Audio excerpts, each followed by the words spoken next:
troubleshooting electrical system. Eto, bali nagpalit na parking brake sensor dahil wala siya, dahil malfunction na to. Pagpipreno mo, hindi na siya nagkakaroon ng ilaw sa likod dito sa brake system natin. May bigay ng signal yan dito. Yan, sa pula, bali wala na siyang ano. Pag ginapakan mo yung preno,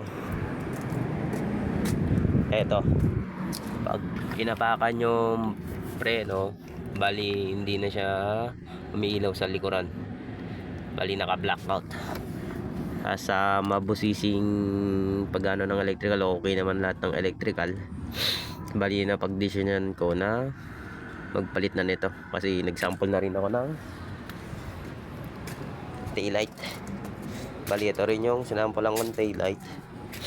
Nangahoy ako sa iba pero ganun pa rin, still ganun pa rin yung problema. Bali yun ang pinalitan ko, yung sensor sa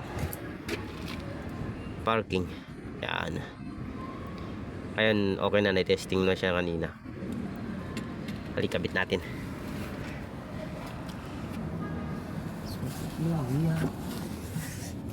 Natin siya. Yan.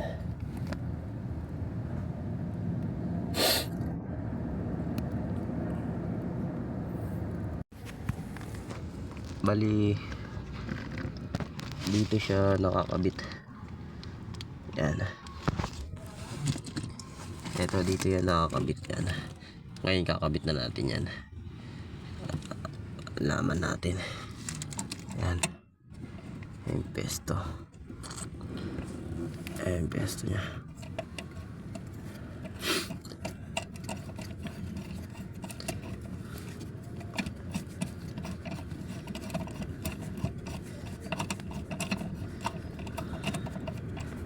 Laman natin. Lagyan natin sa adjust ng kanina kasi ginagay ng adjust dun sa kabila. Yan.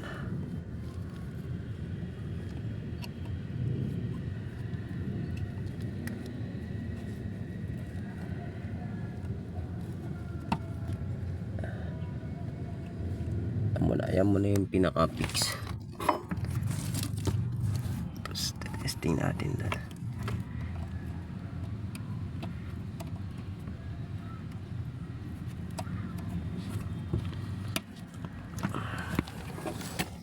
Okay lang yung susi.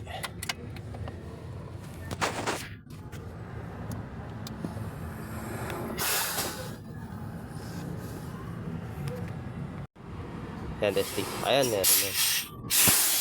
Kailan pre? Apak lang. Yan, mali makikita. Ayan, may ilaw na.